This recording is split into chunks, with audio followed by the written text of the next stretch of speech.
as well as federal cases focusing on Measure 11 crimes and mitigation. Ms. Schranz has a Bachelor of Science degree from the University of Oregon, majoring in general social science, which includes crime, law, and society, with a minor in women, gender, and sexuality studies. Currently, Ms. Schranz is back at the University of Oregon working towards her master's degree in psychology, which I can attest, both personally and professionally, will make a significant difference in her contribution as an investigator. Additionally, Ms. Schranz was designated as a qualified mental health associate in 2016 from her time as a residential counselor working with psychiatric youth in a residential treatment facility, and in 2017, certified in early childhood education. When not working or going to school, Ms. Schranz volunteering as a mentor with Sponsors, Inc. in Lane County, volunteering as an In Our Own Voice presenter for the National Alliance of Mental Illness in Lane County, or trying to raise awareness, sorry, I've been talking a lot today, raise awareness about defense investigation as a career on social media as @the Defense Investigator. So please, join me in welcoming Ms. Schranz to the stage. Thank you. Hi, everyone. My name is Samantha Schranz, as he mentioned. Something he didn't mention is I am also the DPSST Private Security Private Investigator Policy Committee Board member. I am the only appointed private investigator seat. There's another seat that is for a bar appointed investigator. So there are only 2 investigators on the DPSST board, and I am one of them. If you have any questions, feel free to reach out, and I can always refer things to DPSST, and we can bring them up in our policy committee meetings. I'm essentially just going to talk about how I got to where I am today. And I think that for me, starting in my early childhood is kind of really where it started. I'm not really going to be teaching anything about like how to do investigations necessarily. I'm just going to be kind of talking about my own lived experience, what I've been through, and how my lived experience has made me a better investigator today. The concept of life isn't fair is a statement that has always haunted me my whole entire life. I moved to Oregon from Tennessee when I was about 5 years old, and shortly after I moved to Eugene, I remember being shocked by the people on the streets with signs saying they were hungry and needed money. This made me very distraught, and one time my mom and I went to Trader Joe's, and there was a man outside with a sign saying that he was hungry. I was beside myself. I must have been like 5 at this time, 5 or 6, and I asked my mom, like, why is he hungry? Why doesn't he have food? Like, what is going on? And I begged her to give him money, and she was like, no, Samantha, I'm not going to do that. I'm not going to give him money because we don't know what he's going to do with that money. And I didn't completely understand that, but what she was willing to do was let me go inside Trader Joe's and pick out a meal for him, whatever I wanted, and we brought it out and we gave it to him when we were done grocery shopping. I picked up like a salad, and I picked out like super healthy things because I was like, this person's hungry, he hasn't eaten in forever, I bet he wants a healthy meal. And so my mom let me give it to him when we were done, and I handed it to him, and he thanked me. And as we walked away, he put it behind him, didn't eat any of it, and then continued begging. And that was really interesting to me. I couldn't understand why, if he was so hungry and if he needed food that badly, and if I was providing him food, why he wasn't going to eat it. And that's when my mother explained to me that unfortunately not everyone's being honest, and that he probably likely wanted money for something else. This is a pivotal moment in my life because that was the first time I realized kind of that people might lie and manipulate to get things that they want instead of being honest and truthful. And that was really confusing for me.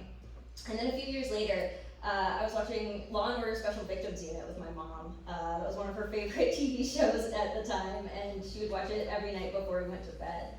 I remember there was a night, I must have been like 8 to 10 at this point, and there was an episode of Special Victims Unit where the suspect or the offender, they actually dove into his past, and what was brought to light was that he had actually been abused as well as a child.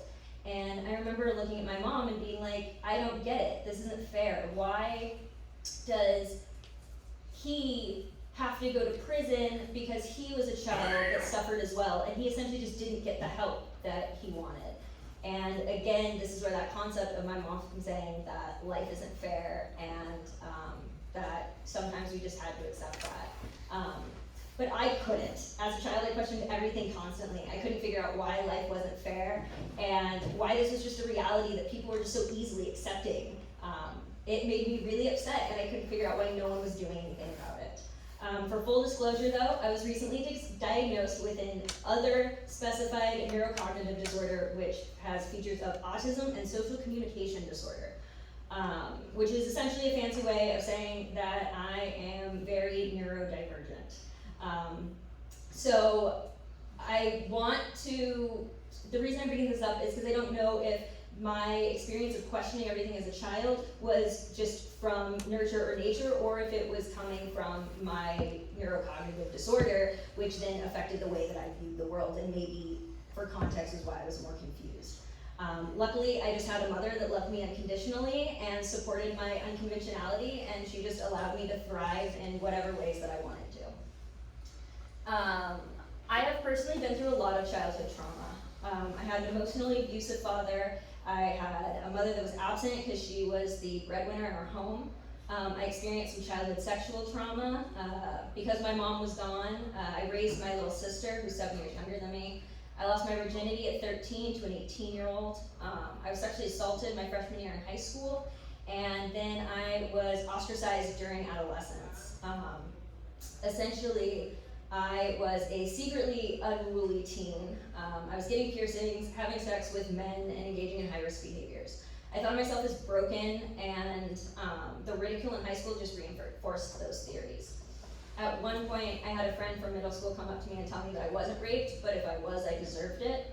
And that was because the guy that assaulted me was an 18-year-old super senior at that point. And I think people were concerned that if I disclosed what was going on, he could have gone to jail for it. But growing up, DARE really worked on me, and I was afraid of this negative impact of using drugs or doing bad things affecting my permanent record. So I kind of cognizantly made a choice to have a sex addiction. It's essentially the same as any other addiction. You're using an external source to numb or avoid memories, feelings of shame, guilt, insecurity, or self-hatred. At that time, I didn't understand my trauma was the catalyst for all of my high-risk behaviors, and I was high-functioning and successful. So essentially, why would I reevaluate my actions or look at where these behaviors were coming from? And I thought that hating yourself was run-of-the-mill for a human experience, and let me just tell you that I was completely wrong. I didn't know what I wanted to do when I grew up. I knew that I wanted to make the world a better place. I knew that I was not satisfied with the way the world works, and but I didn't really know how to do that. I just knew that I wanted to make my world and community better. By the time I was 17 and graduating high school, I had been through so much trauma. I really just didn't want any other little girl to experience or go through what I had. I do remember, however, thinking that maybe being a police officer would be a really cool job. And so I actually asked my high school resources officer, Officer Z, who is no longer an officer and has charges, but how to become a police officer. And he told me that, yeah, it was bad. There was a bunch of inter-office sexual harassment and some cameras, I think. He told me that he was in the military, and that's how most people got into police, that military was considered related work experience, and that's just how most people he knew did it. At the time, I didn't think I could be a police officer. I thought I was a petite woman, and I didn't look at myself as someone that could be intimidating or authoritative at all. And essentially, I just told all of my boyfriends, oh man, it would be so cool to be a police officer. You should be a police officer. That'd be so cool. And then in September of 2011, I started going to the University of Oregon. When I started at the University of Oregon in fall of 11, I decided to major in business and admin. Because I didn't know what I wanted to do with my life, I thought that majoring in business and admin was the most practical thing to do and would be the most relatable when trying to find a career later on. Ultimately, what happened was after a few terms, I was not doing well in my business classes, and there was a term where I actually failed all of my business classes. It didn't make sense to me. I didn't care about anything the professors had to say, and something that I've learned about myself over the years is that if I don't care about the work I'm doing, I'm not going to work as hard at it. And so, feeling unsure about where to take my university career, I looked at the classes that I was passing at the time, and at the time, they were my elective courses in women gender studies. I ended up switching my major to women gender studies because I thought it was so interesting, and I was having so much fun in those classes. And for the first time in my life, I was starting to feel empowered and actually proud of being a woman. So then I changed my my major to women gender studies. Now it's women gender and sexuality studies, but at the time it was women gender studies. And the most common question I would get once I said this was what I was majoring in was, well, what are you gonna do with that degree? People would ask me if I planned on working in a women's shelter. And at that point I had no idea what I was gonna do, and I didn't have a plan for what I was gonna do with the degree. At this point it was just something that I was interested in, and I enjoyed taking the classes in. Then I decided to drop out of school because I didn't know what to do with my women genders degree, and so I decided that I was going to try to join the military, as Officer Z suggested. However, because I'm missing 2/3 of my small intestines, I'm not eligible to join the military.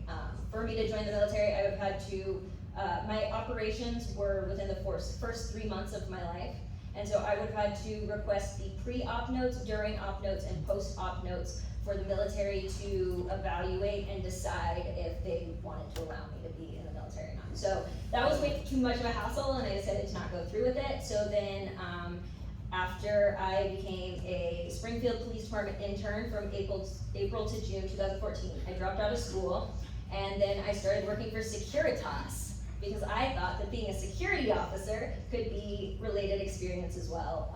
And then while I was working as a security officer, I was also applying for about 20 different agencies all over the state of Oregon. Any questions so far?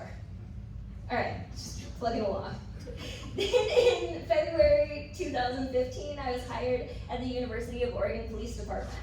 My academy date was June of 2015, and my graduation date would have been October of 2015. However, I was dismissed from the police academy for being insubordinate in September of 2015.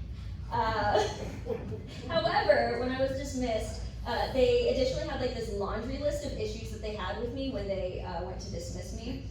And some of those issues were I wasn't aggressive enough. I said random things. I disclosed too much personal information to people when making contacts with them. I holstered my weapon when they thought I should draw it, and they told me that they needed more pit bull and less princess. As well as my lieutenant referred me as Officer Sunshine. It was fun. Then when I was released from the academy, my department told me that because they were already dealing with a couple of lawsuits, they were not going to go to bat for me, and I was just dropped and fired. If you need a fun Google, look up the Bullet Dicks list at UOPD. That was the lawsuit they were going through when I was there. So at this point, I'm no longer a police officer. I'm lost, because essentially when you're a police officer, they don't tell you to make your whole life being a police officer, but it's kind of expected of you to not associate with people that are making bad life decisions or have committed crimes. And so essentially I made being a police officer my whole entire life. And then when I got let go, I didn't know what to do.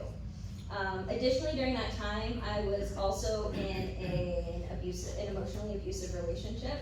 And I believe that a lot of what went wrong at the police academy was my undiagnosed complex PTSD, which I'll talk about later, and then also that emotionally abusive relationship I was in. But I'm also a big believer that everything happens for a reason. So I genuinely believe that, I don't think it would have worked out being a police officer, and I fully believe that I am in the place that I was meant to be at this point. One thing that I do have to note is that when I was a police officer, I did not have much understanding about mental health or mental illness at all. And it's actually something I'm really embarrassed about now. But when I was at the police academy, we were doing this unit on mental health, as you do. And I remember asking during the mental health unit, how do I know if someone is having a mental breakdown because of mental health issues or drug issues? And they told me that it shouldn't matter, and we should respond to both situations the exact same. And I genuinely had a problem with this. Like, I remember thinking it was bullshit, like, excuse my language, but I couldn't understand at that time why I should treat someone who doesn't have a choice and is having a mental health crisis versus someone who did have a choice and did it to themselves. Like, I could not make any sense of this whatsoever, and that's just kind of to give you guys an idea of where I was at that point in my life and how I viewed mental health. After working at at UOPD, I started working for Looking Glass in the Intensive Treatment Services facility. I then became a qualified mental health associate, and essentially I was thinking that maybe I wanted to be a juvenile probation officer, and I thought that working with youth could be a good segue into that.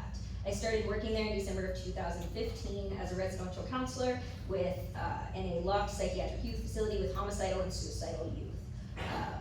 Then ultimately, ITS was actually shut down for inadequately meeting standards and staff and client safety shortly after I left.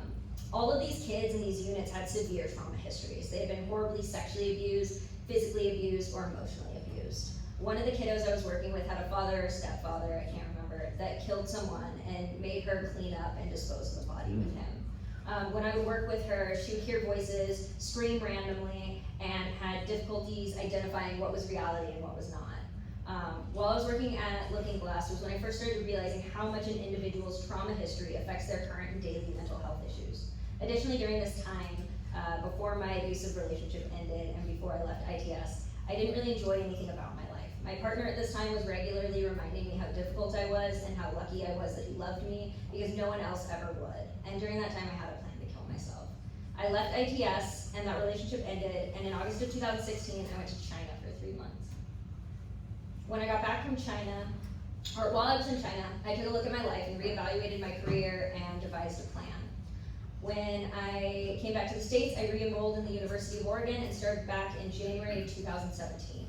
While in China, I did a lot of research on UO and the majors that they offered and what I could change my major to and still graduate on time, right? Because I had already been going to school for quite a long time, and I was worried that I was going to have to take a bunch of classes and wasn't going to graduate on time. Ultimately, what I found was that the University of Oregon offered a major through the General Social Sciences Department called GSS Crime, Law, and Society. I switched to this major and then changed my minor to Women, Gender, and Sexuality Studies, and because that was previously my major, I was able to satisfy all of the minor requirements. Prior to this, I had not had a minor established. And while I was going back to school, I was working as a preschool teacher. And then in spring of 2017, I decided to move to Canada to live with a man I met online and be an illegal immigrant. Everything seemed great at first. Canada was super cool. Being an Asian person in BC is awesome. It's 51% Asian population, so I was part of a majority for the first time in my life, and that was great. But then after a few months, my partner decided that the earth was flat. After a few months of him telling me every day how the earth was flat and the deep state and all that stuff, I couldn't take it anymore. So I had a panic attack. I packed up all my stuff in 5 hours, and then I fled Canada and got to the border at midnight and made it into Eugene at about 7 a.m. And by the time I made it back to Eugene, I was effectively in another relationship. During this time, I was dealing with poor self-esteem, insecurities, and not feeling good enough in general. I was realizing that I continued getting myself into these unhealthy and toxic relationships and wasn't sure what to do about it. However, the lowest common denominator was me. I was realizing that at the time I didn't want to continue being in abusive and controlling relationships, but I didn't know what to do about it, so I decided to go to therapy. Therapy was amazing. 100% recommended to anyone and everyone, even if you don't have anything to work through. Just having an objective person to talk about your problems with is incredibly helpful to have, because unfortunately what I've learned is a lot of people who give you advice want something from you. A therapist does not, and that's great. So I began therapy at the end of 2017, and in the beginning of 2018 I was diagnosed with complex PTSD. Essentially, when I first went to therapy, I thought my only issue was that I couldn't see red flags in men. However, I didn't realize that the reason I wasn't seeing the red flags in these relationships was because of the abuse that I had normalized in my home and growing up. I was now starting to address and unpack all of the hardships that I experienced throughout my life. I was starting to get to the root of my negative behaviors and why I hated myself so much. But this was all so much to do. My brain was constantly flooding with memories and associations about what I went through and how it all negatively impacted me through childhood, or through adulthood. Then, when I was diagnosed with CPTSD, which is, for those who don't know, it's similar to PTSD, but instead of one trauma or one big event, it's multiple or continued traumas over an amount of time that then continues to reinforce and compounds the effects of the PTSD on your nervous system. So then during that time, I was interning, working on my degree, and in another emotionally abusive relationship with someone who was struggling with alcohol and cocaine addiction, and I was also running his business. It was all too much for me to handle, and the idea of lightening my load made me panic even more. I didn't think there was anything that I could do, and then I was taking a family human services class at the University of Oregon, and during a presentation on mental health, we discussed prescription medications. I learned that during that class, there was one known SSRI that is known to treat the symptoms of PTSD. Up until this point, I had never been prescribed any medications or taken any prescription drugs outside of short-term antibiotics when I was sick.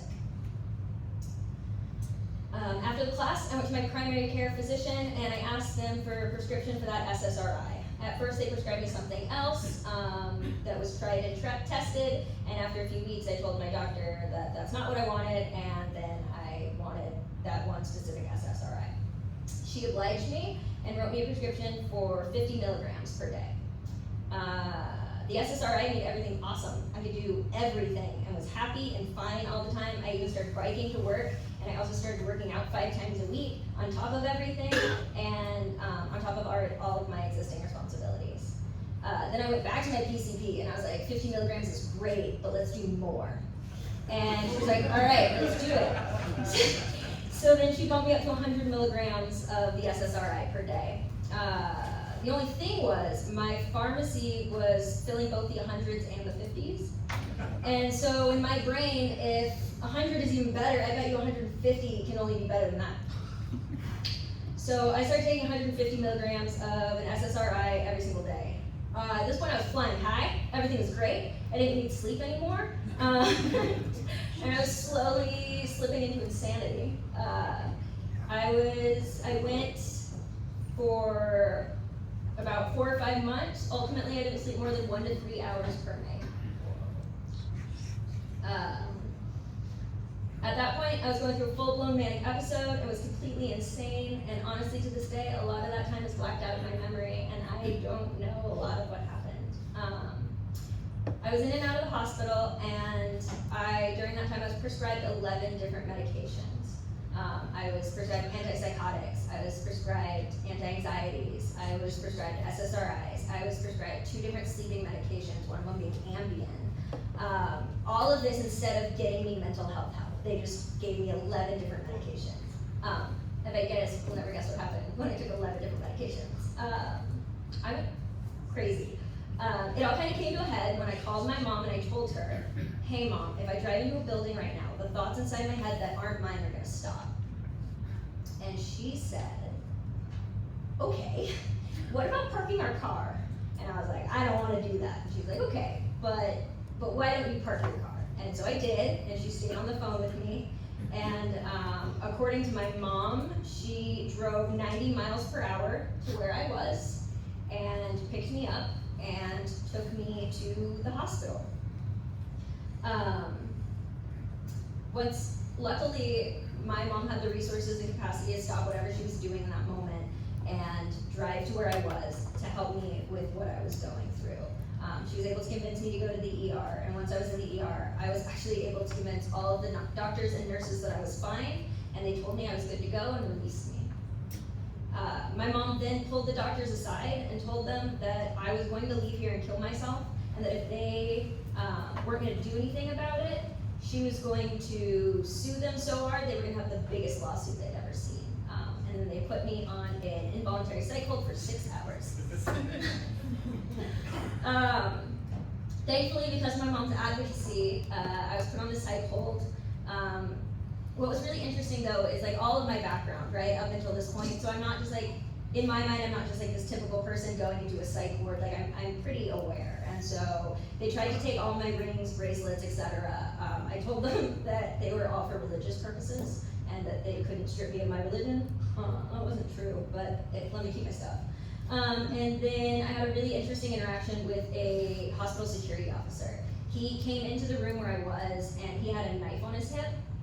I acknowledged the knife and he apologized for it. And then I informed him that he was in a psych ward with a knife on his hip, dealing with someone that was suicidal, and that if I really wanted it, I would have charged him, taken the knife, and used it on myself. He apologized again and left, and then as he was walking out, I screamed to all the doctors and nurses that I was the crazy one. But because I went through this manic episode, I then got diagnosed with bipolar disorder. So even though it was because of the medication, because I went through a manic episode, I was diagnosed with bipolar disorder, and that is still on my diagnosis. After all of that, I then got put into intensive outpatient treatment. I did 60 days of intensive outpatient treatment with Peace Health, and we focused on dialectical behavioral therapy. The DBT focuses on helping people accept the realities of their lives and their behaviors, as well as helping them learn to change their lives, including their unhelpful behaviors. DBT emphasizes the balance between acceptance and change, and it incorporates mindfulness, emotional regulation, distress tolerance, and interpersonal effectiveness skills to help clients manage emotions, improve relationships, and reduce self-destructive behaviors. I found this to be incredibly helpful, and I definitely recommend DBT therapy to anyone. Depression. Essentially, what goes up must come down. So after my manic episode, I went through a depressive episode. That was the darkest time in my life. I didn't want to get out of bed. I didn't want to see or make friends. I thought I had no value in myself or my life. And essentially, I just had no will to live and saw no light at the end of the tunnel. However, something that happened during my mania was the fact that I decided at some point that I needed to be a private investigator while I was batshit crazy. And then when I came to, I didn't know what a PI was, I didn't know what they did, I had absolutely no idea, but someone mentioned it to me and I was like, yes, this is what I meant to do for the rest of my life. And so I actually printed out the DBSST application 27 different times while I was crazy, because I kept forgetting I had printed it out and saved it somewhere. And so when I came to, I found it all over my house, like everywhere, like in drawers, under my bed, like the application was everywhere. And so when I was in this like really weird, dark place, I didn't know where to go. The only thing that really like kept me going was this concept of, oh, well maybe I can be a PI. So then what I did was I Googled private investigators in Eugene, and 3 different investigators answered my call and were willing to meet with me. The investigator that I worked with told me that it's kind of a lone wolf career, that he didn't really need any assistance, didn't really have any interest talking to me, and I've actually worked cases with that guy at this point. The second investigator told me that you couldn't pay middle-class bills with this career, and that really all he did was hang out at home with his girlfriend and play video games. He's still an investigator. I actually recently, I started training someone, and she had talked to that investigator as well, and he basically told her that if she wanted to like remain hopeful in life, to not be an investigator. And then she found me, and so the third investigator, I don't know if you guys know him, his name is Rich Hersey. He was willing to meet with me, and he's actually the one that helped me get my license. He told me that he had been a criminal defense investigator at that time for about 20 or over 20 years, and he was like, this is what I do, this is my job, and let me ask all the questions. And I was like, holy shit, this is everything that I've ever wanted in my whole entire life. Because I essentially got into police work because I wanted to be a detective. I thought that that was the coolest thing ever. I wanted to investigate cases. And then when I lost my job as a police officer, I was like, oh, now there goes that dream. It's never gonna manifest. And then when I found out that essentially being a PI was everything that I wanted to do and more, but I could get my nails done and I didn't have to wear these like bulky vests, I was thrilled. And so in April of 2019, I got my PI license. Then I think, I got my PI license in April of 2019, registered my business, or I graduated from the University of Oregon in June of 19, registered my business in August of 19, and then LLC'd myself in August of 2020. And then in 2021, I began taking federal cases. I think one of the most striking things that I noticed from working as a private investigator was that almost all, if not all of my clients were struggling with some sort of mental health issue. Most of my clients had been through some of the most heartbreaking experiences I had ever heard, and it made perfect sense to me why they were where they were. While I was in school, I was informed about the Adverse Childhood Experiences Test, or the ACEs. Are you guys familiar with this at all? The ACEs is a test that was created in 1998. It's a series of 10 questions, and it asks about home abuse, like neglect, sexual abuse, and it's scored out of 10. Like, if you say yes to any of the categories, then it's scored out of 10. What researchers found was that out of 9,508 participants, more than 50% of individuals had experienced at least one ACE, and 25 experienced 2 or more categories. Researchers found that individuals who experienced 4 or more categories compared to those who experienced none had a 4 to 12 times higher likelihood for alcoholism, drug abuse, depression, and suicide attempts. And that is why the ACEs is super interesting and a super helpful tool. Based on the things I was learning about my clients in their past, it was almost inevitable, looking at their childhoods, that they were going to end up in the legal system in some capacity.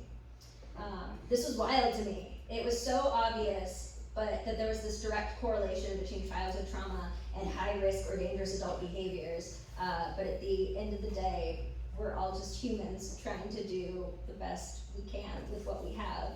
And I feel like often that's overlooked. I don't believe that there is good or evil born. I believe that it's created from lack of love and resources. And today, that's why I regularly tell my clients that I genuinely believe that the only difference between me and them is the fact that I had a mother that loves me almost too much, and I had the financial resources to address my mental health issues. Had I not had those things, I would have definitely driven into that building, and I would have likely been arrested for that. Through being an investigator, I really realized how much mental health was affecting people in my community, and I wanted to be able to advocate for my clients better. So in fall of 2022, I started back at the University of Oregon on my master's in psychology. I started in September 2022, but my mental health really started suffering working this job full-time, not knowing how to say no to cases, and then also trying to do a full-time master's program was a lot. So during winter of last year, I had to take a year off. It's a preset master's, so I have to pick it up where I dropped off. And so I just started back this last January, and now I'm on my 3rd term of 6. And then for me to graduate my master's program, I have to do a giant capstone project. My capstone project is going to be a 50-page paper where I am discussing maladaptive behavior disorders caused by trauma and looking into pedophilic disorder and potentially seeing if psychedelic treatment can rectify these disorders and behaviors.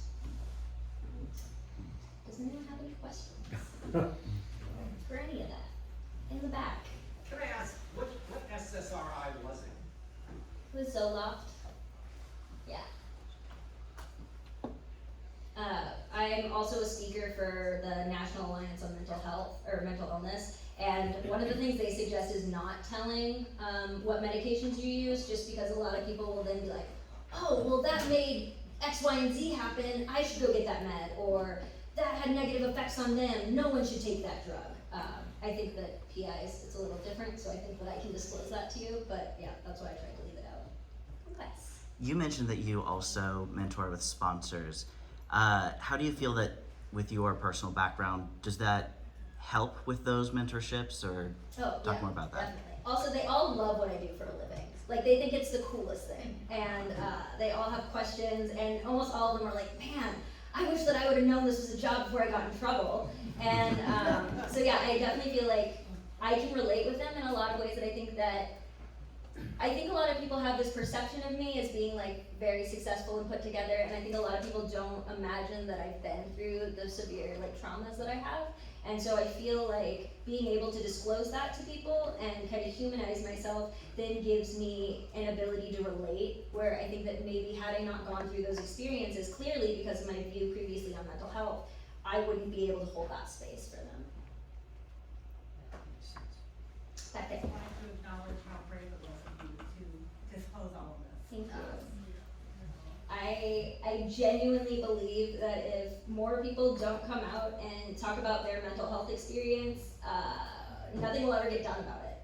And so I am just trying to advocate so that, you know, maybe we can make a difference in this world. Yes. Was your bipolar diagnosis, do you think that was a result of the medications you were taking? 100%. And Yeah, because I had never had any bipolar symptoms prior to that.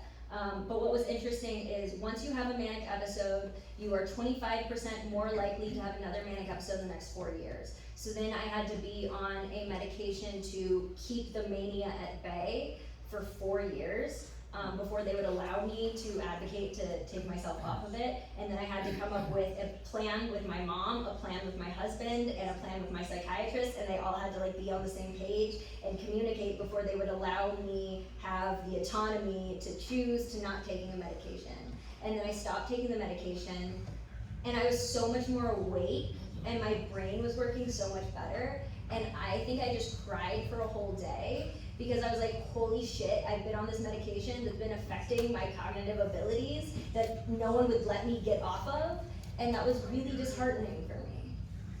Yeah. Anyone else?